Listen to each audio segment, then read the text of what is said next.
ሰላም ውድ አዲስ ኢንሳይደር ቤተሰቦች እንደምን ቆይታችኋል? ለሰዓቱ መደመጥ ያለባቸውን ዋና ዋና ዜናዎችን አሁን የምሰሙ ይሆናል። ወደ እናንተ በዝርዝር ከምናቀርባቸው ጉዳዮች መካከል ቀዳሚ የምናደርገው የኮምቦልቻ ከተማ አስተዳደር ለነዋሪው የ100 ሚሊዮን ብር አበድሩኝ ሲል ጥያቄ ስለማቅረቡ ነው የሚሆነው። ይህንን ጉዳይ በዝርዝር የምናስደምጣችሁ ነው የሚሆነው። ሌላኛው ደግሞ በትላንትናው ዕለት ሜክሲኮ አካባቢ የሚገኝ የተባረከ መስጂድ አጥር ፈረሰ በሚል በአዲስ አበባ እስልምና ጉዳዮች ከፍተኛ ምክር ቤት ለወጣው መግለጫና በተለያዩ ሚዲያው ሲዘዋወር ለነበረው መረጃ ከቂርቆስ ክፍለ ከተማ አስተዳደር የተሰጠ ዝርዝር መረጃም ይዘናል። ይህንም ወደ እናንተ የምናደርስ ነው የሚሆነው። ሌላኛው ዜናችን ደግሞ አጣዬ ፖሊቴክኒካል ኮሌጅ የመልሶ ማቋቋም እርዳታ ለማግኘቱን በትምህርት አሰጣጡ ላይ ችግር ሆኖብኛል ሲል አስታውቋል። ይህንም ጉዳይ ወደ እናንተ የምናደርስ ነው የሚሆነው። ከባህር ማዶ ወደ እናንተ የምናደርሰው ደግሞ የኬንያ መንግስት ሁለተኛውን የሱዳን ተቃዋሚዎች ኮንፈረንስ በናይሮቢ ለማስተናገድ ስለማቀዷም አስታውቃለች። ይህንን ወደ እናንተ የምናደርስ ነው የሚሆነው። ውድ አድማጮቻችን ለዚህ ቻናል አዲስ ከሆናችሁ ላይክ፣ ሼር፣ ሰብስክራይብ ማድረግ እንዳይረሳ። ወደ ዜናዎቻችን እናልፋለን። አጣዬ ፖሊቴክኒክ ኮሌጅ የመልሶ ማቋቋም እርዳታ ለማግኘቱን በትምህርት አሰጣጥ ላይ ችግር ሆኖብኛል አለ። በአጣዬ ከተማ የሚገኘው የአጣዬ ፖሊቴክኒክ ኮሌጅ በአካባቢው በነበረ የጸጥታ ችግር በተደጋጋሚ የንብረት መውደም አደጋ ደርሶበት እንደነበር ከዚህ በፊት መዘገቡ ይታወሳል። ኮሌጁ በዚህ ሰዓት ትምህርት መስጠት የጀመረ ቢሆንም የደረሰበትን ውድመት መልሶ ለማቋቋም የሚያስችል ምንም አይነት እርዳታ ባለማግኘቱ የትምህርት አሰጣጥ ሂደቱ ላይ ትልቅ ተግዳሮት እንደሆነ ባቸው የኮሌጁ ዲን የሆኑት አቶ ኢድሪስ ሰኢድ ተናግረዋል። ኮሌጁ የኮምፒውተር፣ የላፕቶፕ እንዲሁም የሌሎች ቁሳቁስና የመሰረተ ልማት ችግር እንዳለበትም ገልጸዋል። ኮሌጁ ከተመሰረተ 22 ዓመት የሆነው ሲሆን በርካታ ተማሪዎች በተለያዩ የትምህርት ዘርፎች አገልግሎት እየሰጠ እንደሚገኝም ተጠቁሟል። ተቋሙ የደረሰበት ውድመት በገንዘብ ሲተመን ከ555 ሚሊዮን ብር በላይ መሆኑ የተገለጸም ሲሆን በአሁን ሰዓት 265 ተማሪዎች በመደበኛ ና በአጫጭር ስልጠና እየወሰዱም ይገኛሉ። ይሁን እንጂ ግን ተቋሙ ባለው አነስተኛ የትምህርት መስጫ ቁሳቁስ ምክንያት ከዚህ በፊት በመደበኛ የትምህርት ዘርፎች በ12 የትምህርት አይነቶች ይሰጥ የነበረው በአሁን ሰዓት ግን በ2 የትምህርት አይነቶች ብቻ አገልግሎት እየሰጠ መሆኑን አቶ ኢድሪስ ሰኢድ ተናግረዋል። በመሆኑም ሁሉም የሚመለከተው አካል ጉዳዩን ትኩረት በመስጠት የበኩሉን አስተዋጽኦ በመወጣት ኮሌጁን እንዲደግፍ መልእክት አስተላልፏል።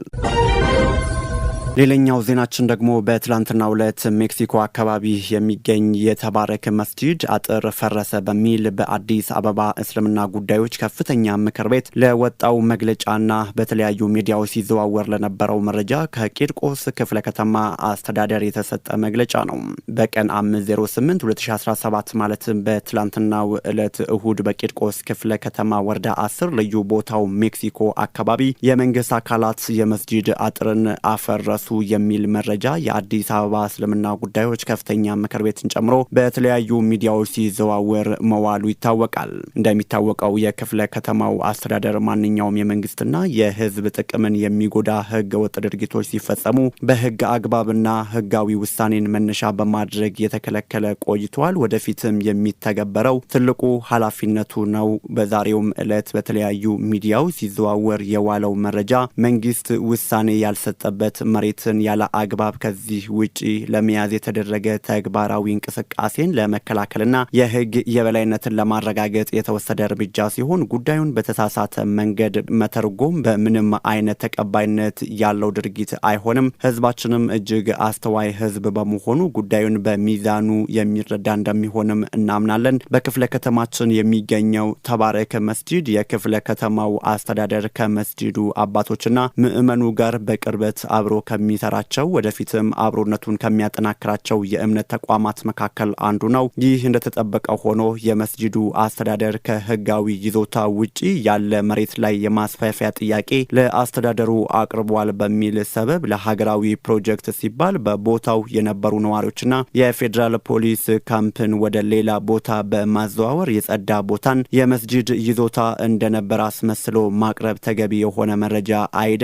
ቦታው ከዚህ በፊት የፌዴራል የፖሊስ ካምፕና የነዋሪዎች የነበረ ሲሆን ቦታውን በማጽዳት ሀገራዊ ፋይዳ ላለው ፕሮጀክት በሀገራዊ ፕሮጀክት ኮንትራክተሩ አማካይነት ሙሉ ባዶ ቦታው በኤጋ ቆርቆሮ እንዲታጠር ተደርጎ የቆየ ነው። ነገር ግን ይህ እውነት ሆኖ ሳለ አሁን ግን ቦታውን ያለምንም ህጋዊ ፍቃድ የመስጂዱ እንደሆነ በማስመሰል በመንግስት የታጠረውን ቦታ ያለምንም ህጋዊ ፍቃድ የመስጂዱን ታፔላና በር በመስራት የመስጂዱ አካል በማስመሰል ህገወጥ ተግባር ከመፈጸሙም በተጨማሪ በመስጂዱ ይዞታ ስር ያልነበረ ቦታ መንግስት አፈረሰው በሚል እየተሰጡ ያሉ መግለጫዎች ፍጹም ህጋዊ መሰረት የሌላቸው መሆኑን የእምነቱ አባቶችና ተከታዮች በሚገባ ልትረዱት ይገባል። ያላግባብ በተዛባ መረጃ ላይ ተመስርታችሁ ያልተገባ እንቅስቃሴ የምታደርጉ አካላትን ከድርጊታችሁ መታቀብና ቀረብ ብሎ መረጃና ማስረጃ አጣርቶ መረዳትን እንድታስቀድሙ አበክረን እያሳሰብን ክፍለ ከተማው ተጨማሪ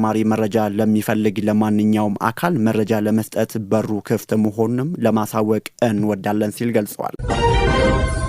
ሌላኛው ዜናችን የኮምቦልቻ ከተማ አስተዳደር ለነዋሪው የ100 ሚሊዮን ብር አበድሩኝ ጥያቄ ነው። ብድሩ ለኮሪደር ልማትና ለገበያ ማረጋጊያ ይውላልም ተብሏል። የኮምቦልቻ ከተማ አስተዳደር ነዋሪው ለቤት መስሪያ በሚል ለበርካታ ዓመታት በማህበር ከቆጠበው ገንዘብ ውስጥ የ100 ሚሊዮን ብር አበድሩኝ ጥያቄ ማቅረቡ ተሰምቷል። መሰረት ሚዲያ የደረሰውና መጋቢት 12 2017 ዓ.ም በከተማው የከንቲባ ጽሕፈት ቤት ኃላፊ አቶ ሙሉጌታ ደረሴ ፈረመ ደብዳቤ ለኮምቦልቻ ህብረት ስራ ማህበራት የተጻፈ ሲሆን የከተማ አስተዳደሩ የጊዜያዊ የገንዘብ እጥረት እንዳጋጠመውም ይገልጣል። የከተማ አስተዳደሩ ጊዜያዊ የበጀት እጥረት ስላጋጠመው የጋራ መኖሪያ ቤት ህብረት ስራ ማህበራት ካላቸው ቁጠባ ላይ ለኮሪደር ልማትና ለገበያ ማረጋጊያ አገልግሎት የሚውል ከሁሉም ማህበራት ብር 100 ሚሊዮን እስከ ሰኔ ወር 2017 ዓ.ም የሚቆይ ብድር እንድትሰጡን የሚለው የከንቲባው ጽሕፈት ቤት ደብዳቤ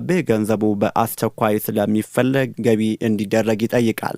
የማህበራቱ አባላት ለመሰረት ሚዲያ በሰጡት ቃል በድርጊቱ ክፉኛ እንደተበሳጩና እንደተገረሙም ገልጠዋል። ለማህበር ቤት ግንባታ ለረጅም ዓመታት ከመስሪያ ቤት በብድርና ከልጆቻችን አፍ እየነጠቅን ስንቆጥብ ቆይተን ከነገ ዛሬ ቦታ ይሰጠናል ብለን ተስፋ ስናደርግ አሁን 100 ሚሊዮን ብር በብድር መልክ አምጡ መባላችን አስደንግጦናል ያሉን አንድ የከተማው ነዋሪ ቆጣቢዎች አስተዳደሩ ብሩን ይመልሳል የሚል እምነት እንደሌላቸውም ገልጸዋል። ለምን ይሆናል ብለን ስንጠይቅም የሚሰጡን መልስ አንተ የልማት አደናቃፊ ነህ፣ የጽንፈኛ ደጋፊ ነህ፣ ሙሉ ስምህ ማን ነው፣ ከየት ማህበር ነህ ወዘተ እያሉ ያሸማቀቃሉ ያሉን ሌላኛው አስተያየት ሰጪ ሰሚ እንደሌለ ብናውቅም የዚህን አስከፊ ድርጊት የኢትዮጵያ ሕዝብ ይወቅልን ብለዋል። በዚህ ዙሪያ የኮምቦልቻ ከተማ አስተዳደር ለማነጋገር በተደጋጋሚ የተደረገው ጥረት አልተሳካም።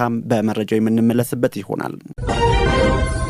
በመጨረሻም ከባህር ማዶ ወዳገኘናቸው መረጃዎች ስናል ሱዳን ድጋሚ ኬንያን አስጠንቅቃለች። የኬንያ መንግስት ሁለተኛውን የሱዳን ተቃዋሚዎች ኮንፈረንስ በናይሮቢ ለማስተናገድ ማቀዱንም አስታውቃለች። በዚህ ኮንፈረንስ ላይ ፈጥኖ ደራሽ ኃይሉን ጨምሮ በትጥቅ ትግል ላይ የሚሳተፉ የሱዳን ተቃዋሚዎች እንደሚገኙ የሚጠበቅ ሲሆን የሱዳን መንግስት ይህንም ተቃውሟል። የሱዳን የውጭ ጉዳይ ሚኒስትር ባወጣው መግለጫ በዳርፉር የዘር ማጥፋት እየፈጸመ ያለውን ፈጥኖ ደራሽ ኃይሉን በናይሮቢ ማስተናገድ ወንጀሉን እንደመደገፍ ይቆጠራል ያለ ሲሆን በሚቀጥሉት ቀናት እንደሚካሄድ የሚጠበቀውን ይህንን ስብሰባም ተቃውሟል። ዓለም አቀፉ ማህበረሰብ ይህንን ኮንፈረንስ እንዳያካሂድ በኬንያ ላይ ጫና እንዲያደርግም ጠይቋል። የኬንያ መንግስት የተመድ ቻርተርን፣ የአፍሪካ ህብረትን ህገ መንግስትና ሌሎች ዓለም አቀፍ ህጎችን ከሚጻረር ከዚህ ድርጊት እንዲቆጠብም አስጠንቅቋል። ከወራት በፊት በተደረገው የመጀመሪያው ኮንፈረንስ ታጣቂ ኃይሎች በሱዳን ውስጥ ትይዩ መንግስት ለመመስረት የሚያስችለውን ስምምነት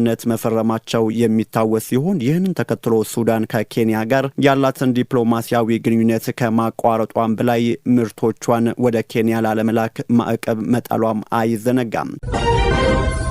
ውድ አዲስ ኢንሳይደር ቤተሰቦች ለዚህ ቻናል አዲስ ከሆናችሁ ላይክ፣ ሼር፣ ሰብስክራይብ ማድረግ እንዳይረሳ። በሌሎች መረጃዎች የምንገናኝ ይሆናል። እስከዛው ድረስ መልካም ጊዜ ተመኘው።